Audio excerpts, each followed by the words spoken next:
എല്ലാവർക്കും നമസ്കാരം. കഴിഞ്ഞ ക്ലാസ്സിൽ നമ്മൾ പറഞ്ഞത് പ്രൊഡക്ഷൻ, അതുപോലെ തന്നെ ഇൻകം, അതുപോലെ തന്നെ എക്സ്പെൻഡിച്ചർ, ഇവ തമ്മിലുള്ള റിലേഷനാണ് പറഞ്ഞത് അല്ലേ. അപ്പോൾ പ്രൊഡക്ഷൻ ഇൻക്രീസ് ചെയ്യുകയാണെങ്കിൽ എന്ത് ഇൻക്രീസ് ചെയ്യും? ഫാക്ടേഴ്സ് ഓഫ് പ്രൊഡക്ഷൻ്റെ റിവാർഡ്സുകൾ ഇൻക്രീസ് ചെയ്യും. അപ്പോൾ ഫാക്ടേഴ്സ് പ്രൊഡക്ഷൻ്റെ റിവാർഡ്സുകൾ ഏതൊക്കെയാണ്? ലാൻഡിന് റെൻറ്റ്, ലേബറിന് വേജസ്, ക്യാപിറ്റലിന് ഇൻട്രസ്റ്റ്, അതുപോലെ തന്നെ ഓർഗനൈസേഷന് പ്രോഫിറ്റ്. അപ്പോൾ ഏതൊക്കെ ഇൻക്രീസ് ചെയ്യും? പ്രൊഡക്ഷൻ ഇൻക്രീസ് ചെയ്യുമ്പം റെൻറ്റ്, അതുപോലെ തന്നെ വേജസ്, അതുപോലെ തന്നെ ഇൻട്രസ്റ്റ്, അതുപോലെ തന്നെ പ്രോഫിറ്റ് തന്നെയല്ലോ. ഇത് ഇൻക്രീസ് ചെയ്യും. ഇത് ഇൻക്രീസ് ചെയ്യുന്ന പറഞ്ഞാൽ ഇൻകം ഇൻക്രീസ് ആയി. ഇൻകം ഇൻക്രീസ് ചെയ്യുമ്പോൾ എന്ത് ചെയ്യും? ആൾക്കാരുടെ കയ്യിൽ പൈസ ഉണ്ട് അല്ലേ. അപ്പോൾ അവരെന്ത് ചെയ്യും? എക്സ്പെൻഡിച്ചർ ചെയ്യും, അല്ലെങ്കിൽ സ്പെൻഡ് ചെയ്യും. അപ്പോൾ എന്ത് കൂടും? കൺസംഷൻ കൂടും. അല്ലെങ്കിൽ ചിലരെന്ത് ചെയ്യും? ആ കിട്ടുന്ന ഇൻകം ഇൻവെസ്റ്റ് ചെയ്യും. അപ്പോൾ ഏതും കൂടും? ഇൻവെസ്റ്റ്മെൻറ്റും കൂടും. അപ്പോൾ പ്രൊഡക്ഷൻ ഇൻക്രീസ് ചെയ്യുമ്പോൾ ഇൻകം ഇൻക്രീസ് ചെയ്യുന്നു. ഇൻകം ഇൻക്രീസ് ചെയ്യുന്നതനുസരിച്ച് എക്സ്പെൻഡിച്ചർ ഇൻക്രീസ് ചെയ്യുന്നു. അതൊരു സർക്കുലർ റിലേഷൻഷിപ്പായിട്ട് അങ്ങനെ പോയിക്കൊണ്ടിരിക്കും. അപ്പോൾ ഇത് മൂന്നും എന്താണ്? ഇൻ്റർ റിലേറ്റഡ് ആണ്. ഏതൊക്കെയാണ്? പ്രൊഡക്ഷനും ഇൻകവും എക്സ്പെൻഡിച്ചറും. അടുത്തത് നമ്മൾ നോക്കുന്നത് how to calculate the national income അല്ലേ. ഏത് രീതിയിലാണ്, അല്ലെങ്കിൽ ഏതെല്ലാം മെത്തേഡുകളാണ് നാഷണൽ ഇൻകം എസ്റ്റിമേറ്റ് ചെയ്യുന്നതിന് അല്ലെങ്കിൽ കാൽക്കുലേറ്റ് ചെയ്യുന്നതിന് വേണ്ടി യൂസ് ചെയ്യുന്നത്? പ്രധാനമായും 3 മെത്തേഡുകളാണുള്ളത്. ഒന്നെന്ന് പറയുന്നത് പ്രൊഡക്റ്റ് മെത്തേഡ് അല്ലെങ്കിൽ ഉൽപാദന രീതി. രണ്ടെന്ന് പറയുന്നത് ഇൻകം മെത്തേഡ് അല്ലെങ്കിൽ വരുമാന രീതി. മൂന്നെന്ന് പറയുന്നത്, അല്ലെങ്കിൽ തേർഡെണ്ണെന്ന് പറയുന്നത് എക്സ്പെൻഡിച്ചർ മെത്തേഡ് അല്ലെങ്കിൽ ചെലവ് രീതി. അപ്പോൾ ഏത് മെത്തേഡുകളാണ് നാഷണൽ ഇൻകം കാൽക്കുലേറ്റ് ചെയ്യുന്നതിന് അല്ലെങ്കിൽ എസ്റ്റിമേറ്റ് ചെയ്യുന്നതിന് വേണ്ടി യൂസ് ചെയ്യുന്നത്? There are 3 methods four estimating or calculating national income. ഏതൊക്കെയാണ്? പ്രൊഡക്റ്റ് മെത്തേഡ്, ഇൻകം മെത്തേഡ്, അതുപോലെ തന്നെ എക്സ്പെൻഡിച്ചർ മെത്തേഡ്. ഉൽപാദന രീതി, അതുപോലെ തന്നെ വരുമാന രീതി, അതുപോലെ തന്നെ ചെലവ് രീതി. അങ്ങനെയാണെങ്കിൽ ഒന്നാമത്തെ മെത്തേഡ് നമുക്ക് പരിശോധിക്കാം. ഒന്നാമത്തെ മെത്തേഡ് ഏതാണ് പറഞ്ഞത്? പ്രൊഡക്റ്റ് മെത്തേഡ് അല്ലേ, അല്ലെങ്കിൽ ഉൽപാദന രീതിയാണ്. Under the method the national income is calculated by adding up the money value of goods and services produced by the primary, secondary and tertiary sector. അപ്പോൾ ഏതൊക്കെയാണ്? പ്രൈമറി സെക്ടറിൽ, അതുപോലെ തന്നെ സെക്കൻഡറി സെക്ടറിൽ, അതുപോലെ തന്നെ ടെർഷ്യറി സെക്ടറിൽ പ്രൊഡ്യൂസ് ചെയ്യുന്ന ഗുഡ്സിൻ്റെയും അതുപോലെ തന്നെ സർവീസസിൻ്റെയും മണി വാല്യൂ സമ്മപ്പ് ചെയ്ത് അല്ലെങ്കിൽ ആഡപ്പ് ചെയ്താണ് എന്ത് കാൽക്കുലേറ്റ് ചെയ്യുന്നത്? നാഷണൽ ഇൻകം കാൽക്കുലേറ്റ് ചെയ്യുന്നത്. ഏത് മെത്തേഡ് അനുസരിച്ച്? പ്രൊഡക്റ്റ് മെത്തേഡ് അനുസരിച്ച്. അപ്പോൾ 3 സെക്ടറുകൾ നമ്മൾ പറഞ്ഞിരുന്നു. പ്രൈമറി സെക്ടർ, അതുപോലെ തന്നെ സെക്കൻഡറി സെക്ടർ, അതുപോലെ തന്നെ ടെർഷ്യറി സെക്ടർ. നമ്മൾ ഫസ്റ്റ് ചാപ്റ്ററിൻ്റെ സ്റ്റാർട്ടിങ് സ്റ്റേജിൽ നമ്മൾ പറഞ്ഞത്. അപ്പോൾ അങ്ങനെയാണെങ്കിൽ ഓരോരോ ഈ പ്രൈമറി സെക്ടറിലൂടെയും അതുപോലെ തന്നെ സെക്കൻഡറി സെക്ടറിലൂടെയും അതുപോലെ തന്നെ എന്താണ് ഈ ടെർഷ്യറി സെക്ടർ, അതായത് ഏതൊക്കെയാണ്? പ്രൈമറി സെക്ടർ എന്ന് പറയുമ്പോൾ ഏതാണ്? Agricultural sector. അതുപോലെ തന്നെ സെക്കൻഡറി സെക്ടർ എന്ന് പറയുമ്പോൾ ഏതാണ്? Industrial sector. അതുപോലെ തന്നെ ടെർഷ്യറി സെക്ടർ എന്ന് പറയുമ്പോൾ ഏതാണ് വരുന്നത്? സർവീസ് സെക്ടറാണ്. നമ്മൾ ആദ്യം തുടക്കത്തിൽ തന്നെ പറഞ്ഞു 3 സെക്ടറുകൾ ഏതൊക്കെയാണ്? പ്രൈമറി സെക്ടർ ഏതാണ്? അഗ്രികൾച്ചർ. അതുപോലെ തന്നെ സെക്കൻഡറി സെക്ടർ ഏതാണ്? ഇൻഡസ്ട്രിയൽ. അതുപോലെ തന്നെ ടെർഷ്യറി സെക്ടർ ഏതാണ്? സർവീസ് സെക്ടർ തന്നെയല്ലോ. അപ്പോൾ ഈ 3 സെക്ടറുകളിലും പ്രൊഡ്യൂസ് ചെയ്യുന്ന ഗുഡ്സിൻ്റെയും അതുപോലെ തന്നെ സർവീസസിൻ്റെ എന്താണ് മണി വാല്യൂ ആഡപ്പ് ചെയ്താണ് എന്ത് കാൽക്കുലേറ്റ് ചെയ്യുന്നത്? നാഷണൽ ഇൻകം കാൽക്കുലേറ്റ് ചെയ്യുന്നത്. അപ്പോൾ സപ്പോസ് ആയിട്ട് ഞാൻ പറയുന്നു പ്രൈമറി സെക്ടറിൽ അതിൻ്റെ മണി വാല്യൂ, ഗുഡ്സിൻ്റെയും സർവീസസിൻ്റെയും മണി വാല്യൂ ആഡപ്പ് ചെയ്തു. എനിക്ക് തന്നെ വാല്യൂ എത്ര കിട്ടി? 4 million ആണ് എന്ന് പറയുന്നത് അതിൻ്റെ ടോട്ടൽ വാല്യൂ എന്ന് പറയുന്നത്. അടുത്തത് സെക്കൻഡറി സെക്ടർ, അതിൽ money value of goods and services add ചെയ്ത് എനിക്ക് 5 million കിട്ടിയെന്ന് സപ്പോസ് ആണ്.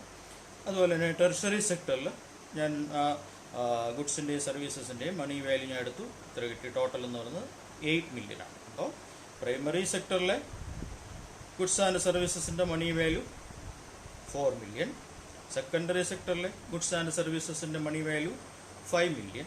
അതുപോലെ തന്നെ ടെർഷ്യറി സെക്ടറിലെ ഗുഡ്സ് ആൻഡ് സർവീസസിൻ്റെ മണി വാല്യൂ 8 million ആണ്. അങ്ങനെയാണെങ്കിൽ പ്രൊഡക്റ്റ് മെത്തേഡ് അനുസരിച്ച് നാഷണൽ ഇൻകം എന്ന് പറയുന്നത് പ്രൈമറി സെക്ടറിലെ കോൺട്രിബ്യൂഷൻ എത്രയാണ് 4 മില്യൺ പ്ലസ് സെക്കൻഡറി സെക്ടറിലെ കോൺട്രിബ്യൂഷൻ എത്രയാണ് 5 മില്യൺ പ്ലസ് ടെർഷ്യറി സെക്ടറിലെ കോൺട്രിബ്യൂഷൻ എത്രയാണ് 8 മില്യൺ. അതിൻ്റെ സം അല്ലെങ്കിൽ ആഡപ്പ് ചെയ്യും. 3 ടോട്ടൽ 5 + 4 9 9 + 8 17 മില്യൺ തന്നെയല്ലോ. അതാണ് എന്ന് പറയുന്നത് പ്രൊഡക്റ്റ് മെത്തേഡ് അനുസരിച്ച് നാഷണൽ ഇൻകം എന്ന് പറയുന്നത്.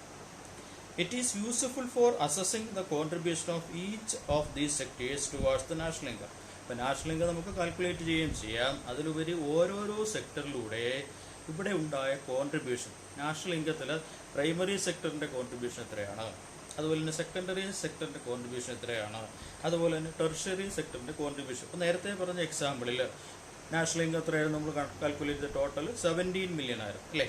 അതിൽ പ്രൈമറി സെക്ടറിൻ്റെ കോൺട്രിബ്യൂഷൻ എത്രയാണ് 4 മില്യൺ, അതുപോലെ തന്നെ സെക്കൻഡറി സെക്ടറിൻ്റെ കോൺട്രിബ്യൂഷൻ എത്രയാണ് 5 മില്യൺ, അതുപോലെ തന്നെ ടെർഷ്യറി സെക്ടറിൻ്റെ കോൺട്രിബ്യൂഷൻ എത്ര 8 മില്യൺ. അപ്പോൾ ഇൻഡിവിജ്വലായിട്ട് നമുക്ക് എന്ത് ചെയ്യാം, ഓരോരോ സെക്ടറിൻ്റെ നാഷണൽ ഇൻകത്തിൻ്റെ കോൺട്രിബ്യൂഷൻ എത്രയാണെന്ന് ഐഡൻറ്റിഫൈ ചെയ്യാം.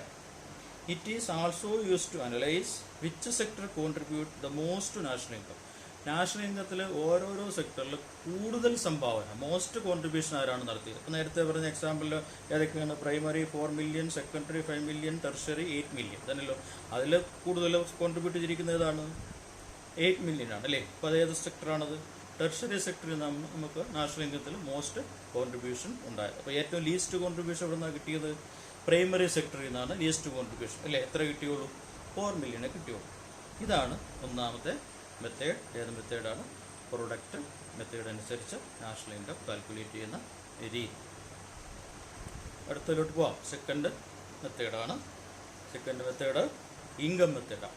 പ്രൊഡക്റ്റ് മെത്തേഡ് അറിയാലോ, വളരെ ഈസിയാണ്. ഇൻകം മെത്തേഡും അതേപോലെ തന്നെ വളരെ ഈസി തന്നെയാണ്. ഇൻകം എന്ന് പറയുന്നത് ഇവിടെ എന്താണ്, റിവാർഡാണ് അല്ലേ.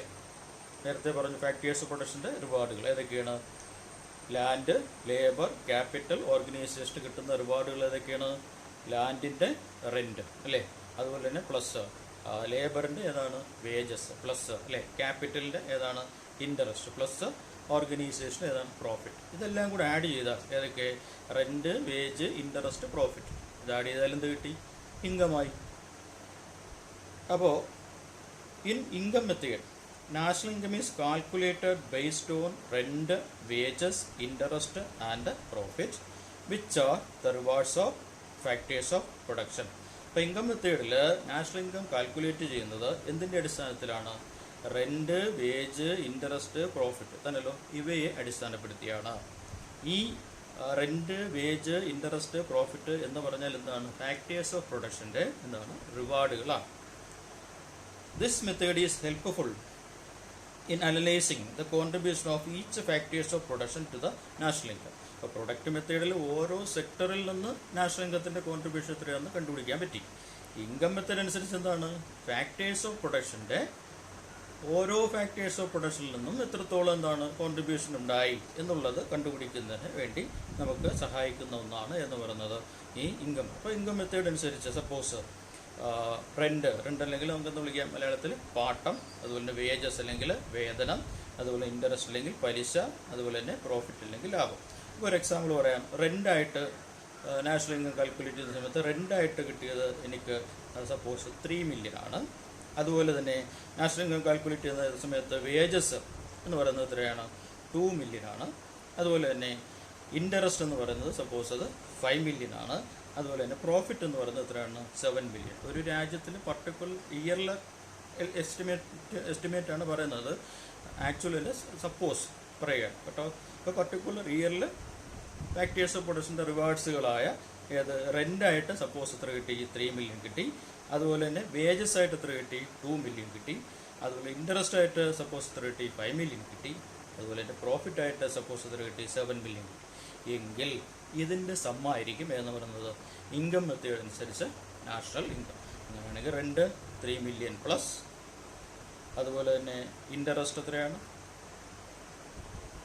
വേജസ് എത്രയാണ്, 2 മില്യൺ പ്ലസ്, ഇൻട്രസ്റ്റ് എത്രയായിരുന്നു, 5 മില്യൺ പ്ലസ്, അതുപോലെ പ്രോഫിറ്റ് എത്രയാണ്, 7 മില്യൺ അല്ലേ. അപ്പോൾ 3 million plus 2 million plus 5 million plus 7 million. Total എത്ര കിട്ടി, 3 + 2 5, 5 + 5 10 + 7 70 മില്യൺ. അതാണ് ഇൻകം മെത്തേഡ് അനുസരിച്ചുള്ള നാഷണൽ ഇൻകത്തിൻ്റെ കാൽക്കുലേഷൻ. അത് വളരെ ഈസിയാണ് തന്നല്ലോ. അതുപോലെ അടുത്ത ലാസ്റ്റ് മെത്തേഡ് ഏതാണ്? എക്സ്പെൻഡിച്ചർ മെത്തേഡാണ്. Expenditure method is used to estimate the national income by calculating the expenditure incurred by individuals, firms and government in a particular year. അപ്പോൾ ഒരു നിശ്ചിത വർഷത്തിൽ, ഒരു പർട്ടിക്കുലർ ഇയറിൽ ഗവൺമെൻറ്റിനുണ്ടായ, അതുപോലെ തന്നെ സ്ഥാപനങ്ങൾക്കുണ്ടായ, അതുപോലെ തന്നെ വ്യക്തികൾക്കുണ്ടായ തന്നല്ലോ ചെലവുകളുടെ അടിസ്ഥാനത്തിലാണ് നാഷണൽ ഇൻകം ഇവിടെ എന്ത് ചെയ്യുന്നത്, എസ്റ്റിമേറ്റ് ചെയ്യുന്നത് അല്ലെങ്കിൽ കാൽക്കുലേറ്റ് ചെയ്തത്. അപ്പോൾ ആർക്കൊക്കെ ഉണ്ടായ? ഇൻഡിവിജ്വൽസിനുണ്ടായ, അതുപോലെ തന്നെ ഫേംസിനുണ്ടായ, അതുപോലെ തന്നെ ഗവൺമെൻറ്റിനുണ്ടായ, വ്യക്തികൾക്കുണ്ടായ, സ്ഥാപനങ്ങൾക്കുണ്ടായ, സർക്കാരിനുണ്ടായ ചെലവുകളെ അടിസ്ഥാനത്തിലാണ് ഇവിടെ എന്ത് കാൽക്കുലേറ്റ് ചെയ്യുന്നത്? നാഷണൽ ഇൻകം കാൽക്കുലേറ്റ് ചെയ്യുന്നത്. In economics, just like consumption expenditure, investment is also considered as an expenditure അല്ലേ. ഇപ്പോൾ എക്കണോമിക്സിനെ സംബന്ധിച്ചിടത്തോളം, സാമ്പത്തിക ശാസ്ത്രത്തിനെ സംബന്ധിച്ചിടത്തോളം കൺസംഷൻ എന്താണ്? സാധനങ്ങളും സേവനങ്ങളും വാങ്ങുന്നതിന് വേണ്ടി ഉണ്ടാകുന്ന ചിലവ്. അത് നമ്മളിന്ന് കഴിഞ്ഞ ക്ലാസ്സിൽ പറഞ്ഞു. കറക്റ്റ് ഡെഫിനിഷൻ എന്ന് പറഞ്ഞാൽ തന്നെ want satisfying power of A commodity അല്ലേ. ഒരു മനുഷ്യൻ്റെ ആഗ്രഹം സംതൃപ്തപ്പെടുത്താനുള്ള ഒരു ഉൽപ്പന്നത്തിൻ്റെ കഴിവിനെയാണ് നമ്മളെന്ന് വിളിക്കുന്നത് കൺസംഷൻ എന്ന് വിളിക്കുന്നത്. Want satisfying power of A commodity is called consumption. പക്ഷെ നമുക്കിവിടെ ഈസി ആയിട്ട് നമുക്ക് പറയാം എന്താണ്, നമ്മൾ എന്താണ് ഗുഡ്സ് പർച്ചേസ് ചെയ്യുന്നതിനും അതുപോലെ തന്നെ എന്താണ് സർവീസ് ഒബ്റ്റെയിൻ ചെയ്യുന്നതിനും വേണ്ടി നമ്മൾ സ്പെൻഡ് ചെയ്യുന്ന എക്സ്പെൻസ്, അതിനെ നമുക്ക് എന്തെന്ന് വിളിക്കാം? കൺസംഷൻ. കൺസംഷൻ എന്തായിട്ടാണ് ഇവിടെ കണക്കാക്കുന്നത്? എക്കണോമിക്സിൽ എക്സ്പെൻഡിച്ചറാണ്, ഒരു ചിലവാണ്. അതുപോലെ തന്നെ investment also consider as an expenditure. നിക്ഷേപത്തിനെയും എന്തായിട്ടാണ് കണക്കാക്കുന്നത്? ഒരു ചിലവായി. ഒരു ബിസിനസ് സ്ഥാപനം തുടങ്ങുന്നതിന് വേണ്ടി ഞാൻ എന്ത് ചെയ്യാണ്? 10 ലക്ഷം രൂപ ഞാൻ മുടക്കുകയാണെങ്കിൽ ആ മുടക്കിയ തുക അതിനെ ഇൻവെസ്റ്റ്മെൻ്റ് എന്ന് വിളിക്കും. ആ ഇൻവെസ്റ്റ്മെൻറ്റ് ഇവിടെ എന്ത് തന്നെയാണ്? എക്കണോമിക്സിൽ എക്സ്പെൻഡിച്ചർ തന്നെയാണ് തന്നെയല്ലോ. അപ്പോൾ just like consumption expenditure, investment is also considered as an expenditure. എവിടെയാണ്? In economics. അപ്പോൾ the summation of consumption expenditure, investment expenditure and government expenditure gives the total expenditure. അപ്പോൾ ഇവിടെ എന്ത് ചെയ്യാണ്? സമ്മേഷനാണ്, ടോട്ടൽ എടുക്കുകയാണ് അല്ലേ. ഏതിൻ്റെ സം എടുക്കുകയാണ്? Consumption expenditure plus investment expenditure plus government expenditure equal national income, that is total expenditure അല്ലേ. ആ ടോട്ടൽ എക്സ്പെൻഡിച്ചറിനെയാണ് ഇവിടെ എന്തായിട്ട് കണക്കാക്കുന്നത്? നാഷണൽ ഇൻകമായിട്ട് കണക്കാക്കും. അങ്ങനെയാണെങ്കിൽ നമുക്ക് നോക്കാം. ഉദാഹരണമായിട്ട് എക്സ്പെൻഡിച്ചർ മെത്തേഡ് അനുസരിച്ച് കൺസംഷൻ ഒരു പർട്ടിക്കുലർ ഇയറിൽ ഒരു പർട്ടിക്കുലർ കൺട്രിയിൽ കൺസംഷൻ എന്ന് പറയുന്നത് സപ്പോസ് ഇത്രയാണ്, 5 മില്യൺ ആണ്. അതുപോലെ തന്നെ ഇൻവെസ്റ്റ്മെൻറ്റ് എന്ന് പറയുന്നത് സപ്പോസ് ഇത്രയാണ്, 7 മില്യൺ ആണ്. അതുപോലെ തന്നെ ഗവൺമെൻറ്റിൻ്റെ എക്സ്പെൻഡിച്ചർ എന്ന് പറയുന്നത് സപ്പോസ് ഇത്രയാണ്, 8 മില്യൺ. അപ്പോൾ കൺസംഷൻ എക്സ്പെൻഡിച്ചർ സപ്പോസ് ഇത്രയാണ്, 5 മില്യൺ. അതുപോലെ തന്നെ എന്താണ് ഇൻവെസ്റ്റ്മെൻറ്റ് എക്സ്പെൻഡിച്ചർ സപ്പോസ് ഇത്രയാണ്, 7 മില്യൺ. അതുപോലെ തന്നെ എന്താണ് ഗവൺമെൻറ് എക്സ്പെൻഡിച്ചർ എന്ന് പറഞ്ഞാൽ സപ്പോസ് ഇത്രയാണ്, 8 മില്യൺ. അങ്ങനെയാണെങ്കിൽ എക്സ്പെൻഡിച്ചർ മെത്തേഡിനനുസരിച്ച് നാഷണൽ ഇൻകം എന്ന് പറഞ്ഞാൽ സമ്മേഷനാണ് അല്ലേ. ഏതിൻ്റെ സമ്മേഷൻ? കൺസംഷൻ എക്സ്പെൻഡിച്ചറിൻ്റെയും ഇൻവെസ്റ്റ്മെൻറ്റ് എക്സ്പെൻഡിച്ചറിൻ്റെയും ഗവൺമെൻറ് എക്സ്പെൻഡിച്ചറിൻ്റെ സമ്മേഷനാണ്. അങ്ങനെയാണ് അതിൻ്റെ സമ്മ് നോക്കാം അല്ലേ. ഇത്രയാണ് 5 മില്യൺ പ്ലസ് അതുപോലെ തന്നെ 7 മില്യൺ പ്ലസ് 8 മില്യൺ. അപ്പോൾ ടോട്ടൽ എത്ര കിട്ടി? അവിടെയും 70 മില്യൺ ആണ് ടോട്ടൽ എക്സ്പെൻഡിച്ചറായിട്ട് കിട്ടിയത്. ആ ടോട്ടൽ എക്സ്പെൻഡിച്ചറാണ് ഇവിടുത്തെ എന്ന് പറയുന്നത് നാഷണൽ ഇൻകം. ഈ 3 മെത്തേഡ് മനസ്സിലാക്കണമല്ലോ നല്ല രീതിയിൽ. ഉദാഹരണ സഹിതമായിട്ടാണ് നമ്മൾ പറഞ്ഞത്. നല്ല രീതിയിൽ ടെക്സ്റ്റ് വായിച്ച് മനസ്സിലാക്കണം. എന്തെങ്കിലും സംശയം ഉണ്ടെങ്കിൽ ചോദിക്കാം. അടുത്ത ഒരു കാര്യം കൂടെ പറഞ്ഞ് ഇന്നത്തെ ക്ലാസ് അവസാനിപ്പിക്കുകയാണ്. Difficulties in calculating national income of India. ഇന്ത്യയിൽ ദേശീയ വരുമാനം കണക്കാക്കുമ്പോൾ ഉണ്ടാകുന്ന ഡിഫിക്കൽട്ടീസ് അല്ലെങ്കിൽ പ്രയാസങ്ങൾ അല്ലെങ്കിൽ ബുദ്ധിമുട്ടുകൾ എന്തെല്ലാം. അപ്പോൾ ചില പ്രാക്ടിക്കൽ ഡിഫിക്കൽട്ടീസ് എവിടെ നിലനിൽക്കുന്നുണ്ട്? ആക്ച്വൽ നാഷണൽ ഇൻകം കാൽക്കുലേറ്റ് ചെയ്യുന്നതിൽ എവിടെയുണ്ട്? ഇന്ത്യയിലുണ്ട്. അപ്പോൾ ഏതെല്ലാം ആ ഡിഫിക്കൽട്ടീസ് ആണ് എന്നുള്ളതാണ് നമ്മൾ ഡിസ്കസ് ചെയ്യുന്നത്. ദ സെൻട്രൽ സ്റ്റാറ്റിസ്റ്റിക്കൽ ഓഫീസ് അല്ലെങ്കിൽ CSO is the official agency that estimates the national income of India. ഇന്ത്യയിൽ ദേശീയ വരുമാനം കണക്കാക്കുന്നതിന് ഔദ്യോഗിക ഏജൻസി എന്ന് പറയുന്നത് അല്ലെങ്കിൽ സർക്കാർ ഏജൻസി എന്ന് പറയുന്നത് CSO ആണ്. അതിൻ്റെ ഫുൾ ഫോം എന്ന് പറയുന്നത് ദ സെൻട്രൽ സ്റ്റാറ്റിസ്റ്റിക്കൽ ഓഫീസ്. അപ്പോൾ ഇന്ത്യയിലെ നാഷണൽ ഇൻകം കണക്കാക്കുന്ന ഏജൻസി ഏതാണ്? ഒഫീഷ്യൽ ഏജൻസി ആരാണ്? അല്ലെങ്കിൽ ഗവൺമെൻറ് ഏജൻസി ആരാണ്? സർക്കാർ ഏജൻസി ആരാണ്? CSO, central statistical office. The estimation is done mainly for the purpose of planning and development activities of the government. അപ്പോൾ പല പർപ്പസുകളുണ്ട്. എന്താണ് നാഷണൽ ഇൻകം കാൽക്കുലേറ്റ് ചെയ്യുന്നതിന് പല പർപ്പസുകളുണ്ട്. പക്ഷേ ഗവൺമെൻറ്റിൻ്റെ പ്രധാനപ്പെട്ട പർപ്പസ് അല്ലെങ്കിൽ പ്രധാനപ്പെട്ട ഒബ്ജക്റ്റീവ് എന്ന് പറയുന്നത് എന്താണ്? പ്ലാനിങ് ആൻഡ് ഡെവലപ്മെൻറ്റ് ആക്ടിവിറ്റീസിൽ യൂസ് ചെയ്യുക. അപ്പോൾ ഗവൺമെൻറ്റിന് ആവശ്യമായിട്ടുള്ള ആസൂത്രണ വികസന പ്രവർത്തനങ്ങൾ തന്നെയല്ലോ, അത് എന്ത് ചെയ്യുന്നതിന് വേണ്ടി? കണക്ക് കൂട്ടുന്നതിന് വേണ്ടിയിട്ടാണ് മെയിനായിട്ട് എന്ത് യൂസ് ചെയ്യുന്നത്? നാഷണൽ ഇൻകം യൂസ് ചെയ്യുന്നത്. അപ്പോൾ estimation is done. Estimation of national income is done mainly for the purpose of planning and development activities of the government. ഗവൺമെൻറ്റിൻ്റെ എന്താണ്? വികസന ആസൂത്രണ പദ്ധതികൾക്ക് അല്ലെങ്കിൽ പ്രവർത്തനങ്ങൾക്ക് അതിന് വേണ്ടിയിട്ടാണ് പ്രധാനമായിട്ടും ഇന്ത്യയിൽ കാൽക്കുലേറ്റ് ചെയ്യുന്നത്? നാഷണൽ ഇൻകം ഗവൺമെൻറ് കാൽക്കുലേറ്റ് ചെയ്യുന്നത്. It also helps to understand the nature of the employment sectors and the types of employment that people are engaged in. പിന്നെ ഈ പ്ലാനിങ് ആൻഡ് ഡെവലപ്മെൻറ്റ് ആക്ടിവിറ്റീസ് മാത്രമല്ല, പിന്നെ ഇതെന്തിനു കൂടെ സഹായിക്കുന്നു government? To understand the nature of the employment sectors. അപ്പോൾ തൊഴിൽ മേഖലകളിലെ അതിൻ്റെ സ്വഭാവം, അതിൻ്റെ നാച്ചർ, അതിൻ്റെ ഫീച്ചർ എന്താണെന്ന് അണ്ടർസ്റ്റാൻഡ് ചെയ്യുന്നതിന് അല്ലെങ്കിൽ ഐഡൻറ്റിഫൈ ചെയ്യുന്നതിന് ഇത് ഹെൽപ്പ് ചെയ്യും. അതിലുപരി types of employment that people are engaged. അപ്പോൾ ആൾക്കാർ ഏർപ്പെട്ടിരിക്കുന്ന തൊഴിലിൻ്റെ സ്വഭാവം, ഏത് തരത്തിലുള്ള തൊഴിലിലാണ്, ഏത് ടൈപ്പ് എംപ്ലോയ്മെൻറ്റിലാണ് ജനങ്ങൾ ഏർപ്പെട്ടിരിക്കുന്നത്, അത് തിരിച്ചറിയാൻ കഴിയും. അതുപോലെ തന്നെ എന്ത് ചെയ്യാൻ? വ്യത്യസ്ത തൊഴിൽ മേഖലകൾ, അതിൻ്റെ സ്വഭാവം, ഒരു രാജ്യത്ത് നിലനിൽക്കുന്ന തൊഴിൽ മേഖലകളുടെ സ്വഭാവം, നാച്ചർ കണ്ടുപിടിക്കാൻ, അണ്ടർസ്റ്റാൻഡ് ചെയ്യാനും ഇത് സഹായിക്കും. അപ്പോൾ ആദ്യം എന്തിനു സഹായിക്കും എന്ന് പറഞ്ഞാൽ ഗവൺമെൻറ്റിന് അതിൻ്റെ പ്ലാനിങ് ആൻഡ് ഡെവലപ്മെൻറ്റ് ആക്ടിവിറ്റീസിന് ഹെൽപ്പ് ചെയ്യും. പിന്നെ ഇതിനെന്ത് ഹെൽപ്പ് ചെയ്യും?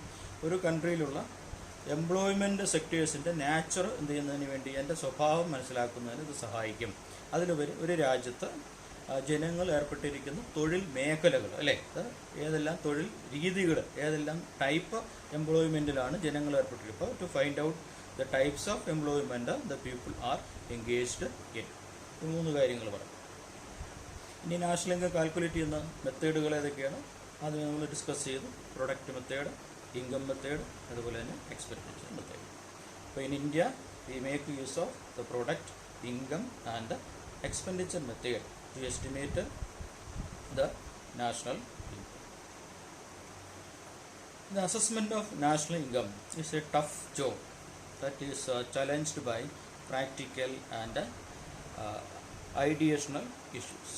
അപ്പോൾ നാഷണൽ ഇൻകത്തിൻ്റെ അസസ്മെൻറ്റ് അല്ലെങ്കിൽ കാൽക്കുലേഷൻ, നാഷണൽ ഇൻകത്തിൻ്റെ അസസ്മെൻറ്റ് അല്ലെങ്കിൽ കാൽക്കുലേഷൻ ഓഫ് നാഷണൽ ഇൻകം എന്ന് പറയുന്നത് ഒരു ടഫ് ജോബാണ്. വളരെ ഡിഫിക്കൽട്ടായിട്ടുള്ള ഒരു ജോബ് തന്നെയാണ്, ഒരു ജോലി തന്നെയാണ് നാഷണൽ ഇൻകം കാൽക്കുലേറ്റ് ചെയ്യുക എന്ന് പറയുന്നത് തന്നെയല്ലോ. അതിലുപരി ഇതെന്ത് ചലഞ്ച് ചെയ്യുന്നു? വളരെയധികം കോമ്പീറ്റിംഗ് ആയിട്ടുള്ള അല്ലെങ്കിൽ facing practical and ideational issues, പ്രായോഗികവും അതുപോലെ തന്നെ ആശയപരമായ പല പ്രശ്നങ്ങളും ആര് അഭിമുഖീകരിക്കുന്നു? ഈ നാഷണൽ ഇൻകത്തിൻ്റെ കാൽക്കുലേഷൻ. അപ്പോൾ the assessment of national income is a tough job that is challenged by practical and ideational issues. Then what are the main difficulties നമുക്ക് നോക്കാം. ഒന്ന്, first on lack of reliable statistical data creates difficulty in estimating national income. അപ്പോൾ എന്തിൻ്റെ അഭാവം? ലാക്ക് എന്ന് പറഞ്ഞാൽ അപര്യാപ്തത തന്നെയല്ലോ. എന്തിൻ്റെ കുറവാണ്? റിലയബിൾ സ്റ്റാറ്റിസ്റ്റിക്കൽ ഡാറ്റ, വിശ്വാസയോഗ്യമായ സ്ഥിതി വിവരക്കണക്കുകൾ ലഭ്യമല്ല. പലപ്പോഴും നമ്മൾ ആൾക്കാരടുത്ത് ചെന്നാൽ കിട്ടുന്ന വിവരം ചിലപ്പോൾ എന്തായിരിക്കില്ല, ശരിയായ വിവരങ്ങളായിരിക്കില്ല അവർ പ്രദാനം ചെയ്യുന്നത്. അപ്പോൾ അതിൻ്റെ ഒരു റിലയബിലിറ്റി, അല്ലേ, സ്റ്റാറ്റിസ്റ്റിക്കൽ ഡാറ്റയുടെ റിലയബിലിറ്റി, അതെന്തിന് കാരണമാകുന്നുണ്ട്? Difficulty in estimating national income, national income കണക്ക് കൂട്ടുന്നതിൽ ബുദ്ധിമുട്ട് ഉണ്ടാക്കുന്നു. അതൊന്നാമത്തെ first point, lack of reliable statistical data. അതാണ് ഒന്നാമത്തെ പോയിന്റ്. നെക്സ്റ്റ് എന്ന് പറഞ്ഞാൽ there is a chance of calculating the money value of goods and services more than once while they pass through different stages of production. അപ്പോൾ ഒരു ഉൽപ്പാദനത്തിൻ്റെ വ്യത്യസ്ത ഘട്ടങ്ങളിലൂടെയാണ് കടന്നു പോകുന്നത്, different സ്റ്റേജസിലൂടെയാണ് ഇത് പാസ് ഔട്ടായി പോകുന്നത് അല്ലെങ്കിൽ കടന്നു പോകുന്നത്. അപ്പോൾ അവിടെ എന്ത് ചെയ്യാം, നമ്മളെ ഒരു സർവീസിൻ്റെ അല്ലെങ്കിൽ ഗുഡ്സിൻ്റെ മണി വാല്യൂ ചിലപ്പോൾ എന്ത് ചെയ്യാം, ഡബിളായിട്ട് അല്ലെങ്കിൽ മോർ ദാൻ വൺ ടൈം എന്ത് ചെയ്യാം, കാൽക്കുലേറ്റ് ചെയ്യുന്നിരിക്കാം തന്നെയല്ലോ. അപ്പോൾ ഡ്യൂപ്ലിക്കേഷൻ സാധ്യതയുണ്ട്, അല്ലെങ്കിൽ ഡബിൾ കൗണ്ടിങ്ങിന് 2 പ്രാവശ്യം എന്ത് ചെയ്യുന്നതിന് കണക്ക് കൂട്ടുന്നതിനത് കാരണമാകും. അപ്പോൾ എന്ത് ചെയ്യും, നമ്മൾ കണക്ക് കൂട്ടിയ ആ മണി വാല്യൂവിൽ 2 ടൈംസ് ചിലപ്പോൾ ചില എക്സ്പെൻസുകൾ ആഡപ്പ് ആകാം, അല്ലേ, ഡബിളായി മാറാം. അപ്പോൾ അതെന്താകും, വളരെ ആക്യുറേറ്റായിട്ട് നോക്കിയില്ലെങ്കിൽ നാഷണൽ ഇൻകത്തിൻ്റെ കാൽക്കുലേഷൻ തെറ്റായി മാറുന്നതിന് കാരണമാകും. അപ്പോൾ there is a chance of calculating the money value of goods and services more than once. That means double counting while they pass through different stages of production.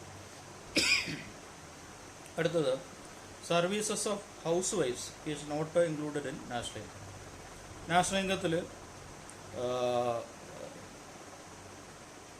House വൈഫ്സിൻ്റെ, അല്ലേ, ഇപ്പോൾ ഗാർഹിക ജോലി, അമ്മമാരുള്ള ചെയ്യുന്ന ഗാർഹിക ജോലി, ഹൗസ് വൈഫ്സ് അല്ലെങ്കിൽ വീട്ടമ്മമാരുടെ ഗാർഹിക ജോലിയെ ഇതിൽ കണക്കാക്കുന്നില്ല, ദേശീയ വരുമാനത്തിൽ ഉൾപ്പെടുത്തുന്നില്ല. അവരെന്താണ് ചെയ്യുന്നത്, പ്രൊഡക്ഷന് വേണ്ടി ഒരുപാട് അവരും ചെയ്യുകയാണ്, ജോലി ചെയ്യുന്നുണ്ട്, അവർക്ക് വേണമെങ്കിൽ എന്ത് ചെയ്യാം, വേജസ് കിട്ടാം, അല്ലെങ്കിൽ അവർക്ക് എന്ത് ചെയ്യാം, അവർക്ക് ഇവിടെ കോൺട്രിബ്യൂഷൻ ചെയ്യുന്നത്. അത് പക്ഷേ നമ്മളെന്ത് ചെയ്യുന്നില്ല, നാഷണൽ ഇൻകത്തിൽ കൺസിഡർ ചെയ്യുന്നില്ല. ഏത്, സർവീസസ് ഓഫ് ഹൗസ് വൈഫ്സ്.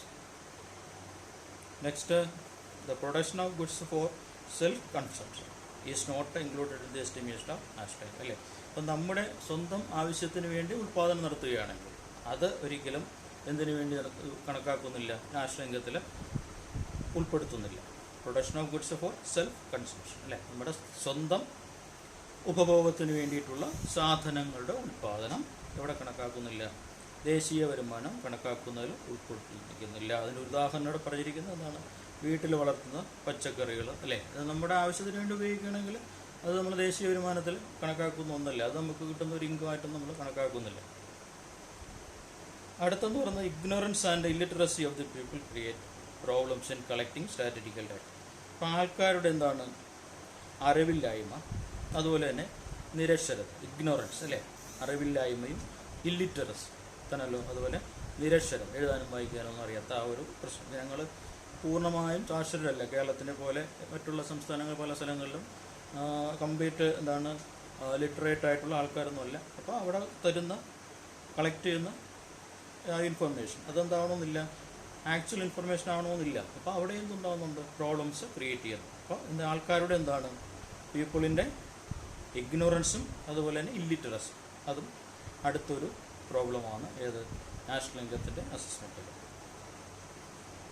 Next, the practical difficulty in assessing the money value services embed the correct estimation of national income. അപ്പോൾ മറ്റൊരു പ്രായോഗിക ബുദ്ധിമുട്ട്, practical difficulty in assessing the money value service. അപ്പോൾ സർവീസസിൻ്റെ മണി വാല്യൂ നമ്മൾ അസസ് ചെയ്യും തന്നല്ലോ. അപ്പോൾ അതെന്ന് പറയുന്നത് ആ മണി വാല്യൂ നമ്മൾ കണക്കാക്കുമ്പോൾ അത് ഇംബെഡ് ചെയ്യുന്നു, അല്ലെങ്കിൽ തടസ്സപ്പെടുത്തുന്നു, അല്ലെങ്കിൽ പ്രിവെൻറ്റ് ചെയ്യുന്നുണ്ട് എന്താണ്, കറക്റ്റ് എസ്റ്റിമേഷൻ. അപ്പോൾ ഈ സർവീസസിൻ്റെ കറക്റ്റ് വാല്യൂ നമുക്ക് എന്ത് ചെയ്യാൻ പറ്റില്ല, ചില അവസരങ്ങളിൽ നമുക്കത് കറക്റ്റ് വാല്യൂ നമുക്ക് മെഷർ ചെയ്തെടുക്കാൻ കഴിയില്ല.